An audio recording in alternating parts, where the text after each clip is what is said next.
Dear student, good morning. आप लोग कैसे हैं? आप ठीक हैं?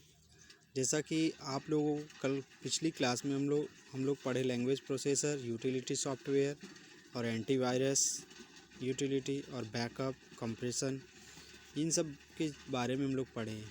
तो डियर स्टूडेंट, अगर हम लोग कंप्यूटर पढ़ रहे हैं तो लैंग्वेज प्रोसेसर के बारे में और यूटिलिटी सॉफ्टवेयर के बारे में, एंटीवायरस यूटिलिटी और बैकअप कंप्रेसर, इन सब चीज़ों के बारे में हम लोग को बहुत अच्छी तरह से जानना बहुत ज़रूरी है। क्योंकि अगर हम लोग कंप्यूटर चला रहे हैं या सीख रहे हैं तो इन सब चीज़ों को सीखना बहुत ही इम्पॉर्टेंट है। अगर हम लोग नहीं सीखते हैं तो कंप्यूटर के बारे में कुछ नहीं जानते हैं, तो इसलिए हम लोगों को ये सीखना बहुत ज़रूरी है। तो डियर स्टूडेंट, आप लोग मेरे क्लास को पढ़िए और देखिए वीडियो, और लैब में जब लेके चलेंगे तो आप लोगों को पूरी की पूरी बातें समझ में आएंगी। तो इसलिए केवल थोड़ा सा ध्यान देने की बात है, ध्यान दीजिए और पढ़िए। कल की क्लास में हम लोग language processor, utility software, antivirus utility, backup और कंप्रेशन पढ़ा। आज हम लोग पढ़ेंगे एप्लीकेशन सॉफ्टवेयर। एप्लीकेशन सॉफ्टवेयर क्या होता है, ठीक है, इसके बारे में पढ़ेंगे। एप्लीकेशन सॉफ्टवेयर होता है, these are sets of programs developed by programmers in order to perform specific types of jobs like beautifying the documents, doing calculation, arranging data in a organized manner, making airline or railway reservation system, etc. Computer language are used Computer language are used in creating these types of software. The application software can be further divided into categories.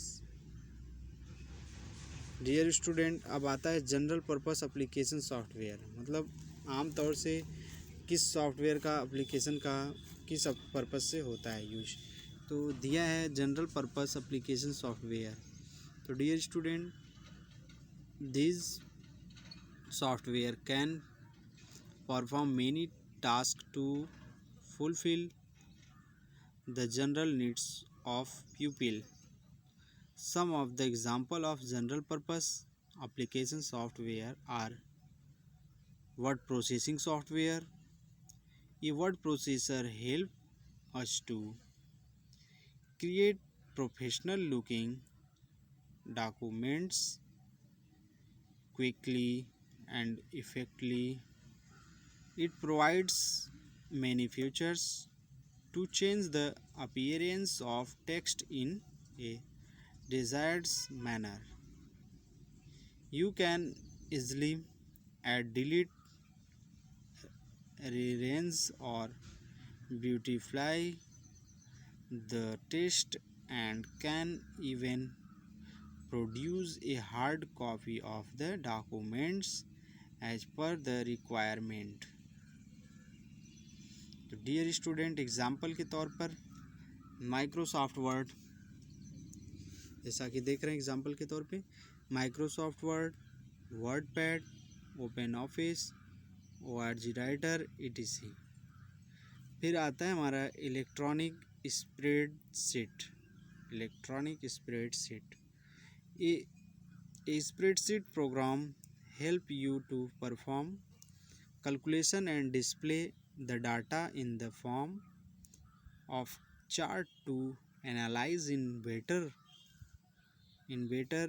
way. It is used for creating documents to manage and organize numerical data. Dear student, आप लोगों को ध्यान देने की बात है। Some of its applications area are financial account, cost analysis, interest calculation, etc. Vehicles was the first computer spreadsheet program. Example: Microsoft Excel, Lotus 123 मतलब 130, opening office, ORG, कैल्स, ETC। फिर आता है डियर स्टूडेंट हम लोगों का database management system. Database DBMS का मतलब database management system.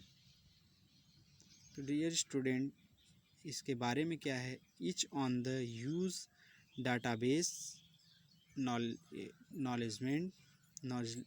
knowledgeably in our daily routine, for example managing telephone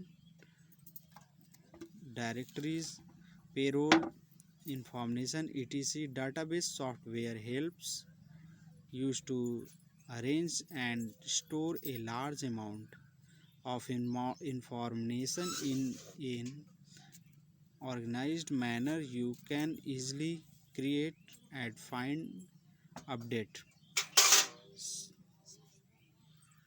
sort, search, print and retrieve the information stored in a database. Example: Microsoft Access, OpenOffice, ORG Base, Fox Pro, Oracle, etc.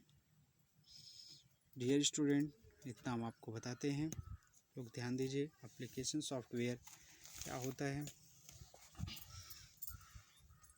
Dear student, what is application software. सबसे पहली बात तो ये application software होता क्या है।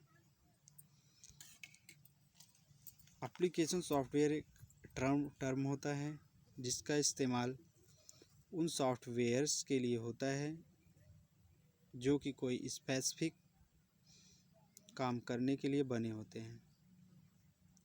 ये generally एक प्रोग्राम या कलेक्शन ऑफ प्रोग्राम्स होता है जिसे कि एंड यूजर्स के द्वारा इस्तेमाल किया जाता है। वैसे इसे आप एक एप्लीकेशन या सिंपली एक ऐप भी कह सकते हैं। देखा जाए तो सभी एक दूसरे सॉफ्टवेयर जो कि सिस्टम सॉफ्टवेयर और प्रोग्रामिंग सॉफ्टवेयर नहीं है, उन्हें आप एप्लीकेशन सॉफ्टवेयर कह सकते हैं। एप्लीकेशन सॉफ्टवेयर का डिफिनेशन क्या होता है। यह एक ऐसा सॉफ्टवेयर होता है जिसे यूजर्स को मदद करने के लिए डेवलप किया गया होता है और ये केवल एक ही स्पेसिफिक टास्क परफॉर्म कर सकता है। ऐसे सॉफ्टवेयर को एप्लीकेशन सॉफ्टवेयर कहा जाता है। ये सॉफ्टवेयर सिस्टम सॉफ्टवेयर से पूरी तरह अलग होता है। जहाँ सिस्टम सॉफ्टवेयर बैकग्राउंड में चलता रहता है, वहीं एप्लीकेशन सॉफ्टवेयर फ्रंट एंड में चलता है और ये यूज़र को चलता हुआ दिखाई भी पड़ता है।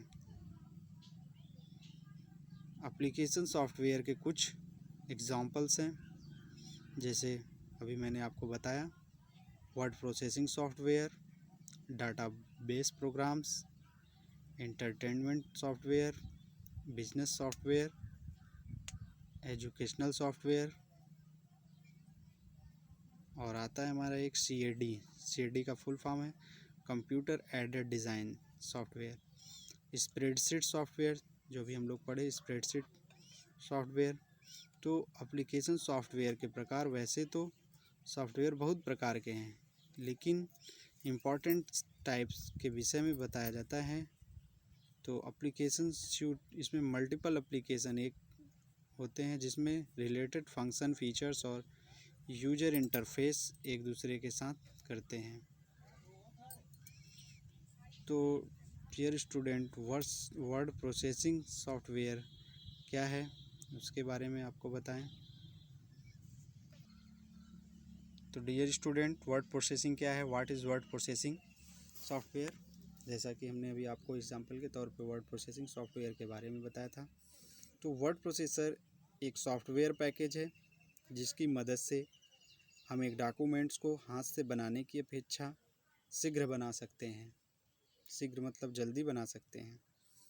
उसमें बदलाव कर सकते हैं, चेंज कर सकते हैं, उसे प्रिंट कर सकते हैं और सेव कर सकते हैं। एक डॉक्यूमेंट्स को बनाने का अर्थ है कि कीबोर्ड से टाइप करना, डॉक्यूमेंट्स में स्पेलिंग की गलतियों को ठीक करना, शब्दों को मिटाना और डालना, वाक्यों या पैराग्राफ को जोड़ना आदि। वर्ड प्रोसेसिंग की निम्नलिखित विशेषताएं हैं। वर्ड प्रोसेसिंग की विशेषताएं क्या क्या होते हैं ये जान लीजिए। टाइप किए गए टेक्स्ट में आसानी से बदलाव लाया जा सकता है। शब्द और वाक्य सरलता से जोड़े, हटाए और बदले जा सकते हैं। पैराग्राफ या टेक्स्ट को एक स्थान से दूसरे स्थान पर लाया जा सकता है।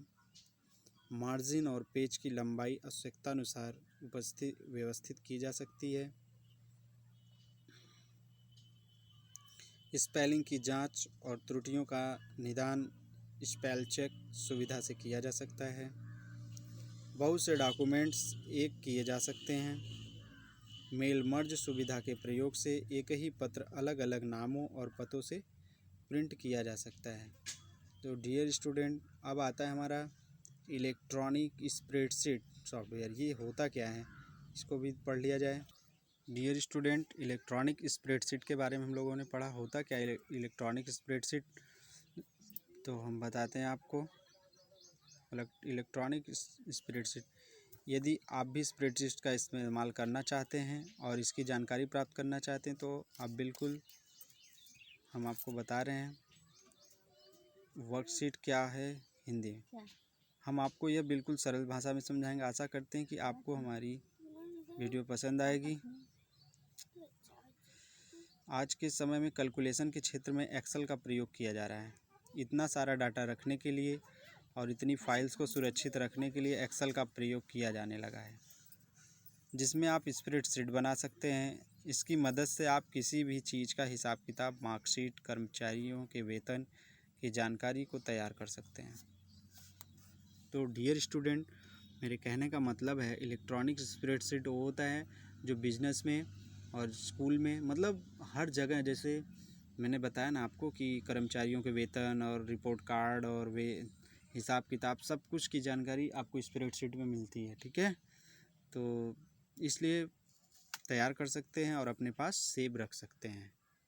तो dear student, what is workbook in Hindi, मतलब होता है स्प्रेडशीट बनाना चाहते हैं तो कैसे बनाते हैं। स्प्रेडशीट कंप्यूटर का एक ऐसा सॉफ्टवेयर या प्रोग्राम होता है जिससे डाटा को टेबल के रूप में, मतलब रॉ और कॉलम के फॉर्म में डाटा को मैनेज करने, अरेंज करने की सुविधा प्रदान करती है। जिससे कि आपने जो डाटा रॉ और कॉलम में अरेंज किया है, उस डाटा पर आप किसी तरह का एनालिसिस कर सकें। यह डाटा कुछ भी हो सकता है, कोई टेक्स्ट, न्यूमेरिकल, तो इस पर आप अलग अलग तरह की कैलकुलेशन पर परफॉर्म कर सकते हैं। इसके द्वारा बड़ी से बड़ी कैलकुलेशन भी कुछ ही देर में की जा सकती है। MS ऑफिस वर्क क्या है, MS ऑफिस में क्या क्या होता है, कंप्यूटर MS ऑफिस कैसे डाउनलोड होता है। अगर आप किसी डॉक्यूमेंट्स पर सिंपल तरह से टेबल बनाकर डाटा लिखा हुआ है, तो अगर आप उस डाटा पर कोई कैलकुलेशन करना चाहते हैं तो आप ऑटोमेटिकली परफॉर्म नहीं कर सकते। लेकिन स्प्रेडशीट के अंदर ऐसे टूल्स होते हैं जो टेबल फॉर्म में अरेंज किए गए डाटा एनालिसिस करने की सुविधा प्रदान करते हैं। अब स्प्रेडशीट के जो कार्य होते हैं क्या क्या होते हैं, यह किसी प्रकार की गणना और डाटा प्रोसेस करने का कार्य करता है। किसी भी डाटाबेस की तेज़ी से और सरलता से सॉर्टिंग और सर्चिंग की जा सकती है। बिजनेस ग्राफिक्स क्रिएट कर सकते हैं, जैसे चार्ट्स और ग्राफ। स्प्रेडशीट के क्या क्या उपयोग होते हैं। इसका उपयोग क्यों किया जाता है, इन सब चीज़ों के बारे में हमें जानकारी ले लेनी चाहिए। इसमें आप अपना डाटा और कंटेंट स्टोर कर सकते हैं। अगर आप अपना खुद का बजट या अपने डिपार्टमेंट का बजट, बिजनेस का बजट क्रिएट करना चाहते हैं तो आप स्प्रेडशीट का उपयोग कर सकते हैं। इसकी सहायता से आप किसी भी तरह का सांख्यिकी विश्लेषण कर सकते हैं। बड़ी फाइल्स को सर्च करने में भी इसका उपयोग किया जा सकता है। तो डियर स्टूडेंट, तो आज के लिए मैंने आपको इलेक्ट्रॉनिक स्प्रेडशीट बताया। अब आपको हम बता देते हैं डाटाबेस मैनेजमेंट सिस्टम होता क्या है। डियर स्टूडेंट, डीबीएमएस का परिचय जैसा ये दिख रहा है डाटाबेस मैनेजमेंट सिस्टम। तो इंट्रोडक्शन टू डीबीएमएस होता क्या है। डाटाबेस मैनेजमेंट सिस्टम एक सॉफ्टवेयर होता है जिसका उपयोग डेटाबेस को बनाने और संभालने के लिए किया जाता है। डेटाबेस मैनेजमेंट सिस्टम अपने उपयोगकर्ताओं और प्रोग्रामरों को एक व्यवस्थित तरीके से डाटा को बनाने, संभालने और अपडेट करने की सुविधा प्रदान करता है। तो डियर स्टूडेंट, इसके फ़ायदे क्या हैं ये देखते हैं। फाइल बेस्ड सिस्टम में प्रत्येक एप्लीकेशन प्रोग्राम की अपनी निजी फाइल होती है। इस स्थिति में कई स्थानों पर एक ही डेटा की डुप्लीकेट फाइल बनाई जाती है। डाटाबेस मैनेजमेंट सिस्टम में एक संगठन के सभी डेटा एक डेटाबेस फाइल में एकत्रित किए जा सकते हैं। मतलब कि डेटाबेस में केवल एक स्थान पर दर्ज किया जा सकता है और दोहराया नहीं जाता। डाटाबेस मैनेजमेंट सिस्टम में ऑर्गेनाइजेशन के ऑथराइज्ड यूजर्स द्वारा डाटा साझा किया जा सकता है। डाटाबेस एडमिनिस्ट्रेटर डेटा को नियंत्रित करता है और डेटा को एक्सेस करने के लिए उपयोगकर्ताओं को अधिकार देता है। कई उपयोगकर्ताओं को एक साथ जानकारी के समान टुकड़े तक पहुंचाने का अधिकार दिया जा सकता है। डाटा स्थिरता, लास्ट में हम आपको डीबीएम के सिक्योरिटी बताते हैं। डाटा में पूरी तरह से डाटाबेस एडमिनिस्ट्रेटर द्वारा नियंत्रित किया जा सकता है और डाटाबेस एडमिनिस्ट्री की यह सुनिश्चित करता है कि किस यूज़र को कितना डाटाबेस कितने हिस्से पर एक्सेस देना है या नहीं। तो dear student, recovery producer computer एक मशीन है, इसलिए संभव है कि कभी भी कंप्यूटर में कोई हार्डवेयर या सॉफ्टवेयर संबंधित समस्या उत्पन्न हो जाए। ऐसे में यह बहुत ज़रूरी है कि कंप्यूटर में किसी प्रकार की समस्या उत्पन्न होने पर उसमें रखे डेटाबेस को हम रिकवर कर पाएँ। डेटाबेस मैनेजमेंट सिस्टम में यह काम बड़ी आसानी से किया जा सकता है। और डेटाबेस सिस्टम के कुछ नुकसान भी हैं। नुकसान क्या हैं? Cost of implementing, effort of transfer data, risk of database fail. होता क्या है? डाटाबेस सिस्टम को इम्प्लीमेंट करने में लागत ज़्यादा आ सकती है, जिसमें काफ़ी रुपए खर्च हो सकते हैं। दूसरा है एफर्ट ऑफ ट्रांसफ़र डाटा। मौजूद सिस्टम से डाटाबेस में डाटा को ट्रांसफ़र करने के लिए काफ़ी मुश्किलों का सामना करना पड़ता है और इसमें बहुत अधिक समय भी लग सकता है। लास्ट वाला है रिस्क ऑफ डाटाबेस फेल। अगर डाटाबेस विफल हो जाता है और भले ही अपेक्षाकृत कम अवधि के लिए, तो संपूर्ण कंपनी पर भी असर पड़ेगा और कंपनी को कई प्रकार के नुकसान उठाने पड़ेंगे। तो डियर स्टूडेंट, तो डाटाबेस के बारे में मैंने बताया। Types of database management system, इसके टाइप्स क्या क्या हैं? ये जान लीजिए आप। पहला है network database, hierarchical database, relation database, database management के मुख्य घटक। तो अब आगे कल क्लास में बताएंगे। कल की क्लास में हम लोग पढ़ेंगे प्रेजेंटेशन सॉफ्टवेयर। Thank you.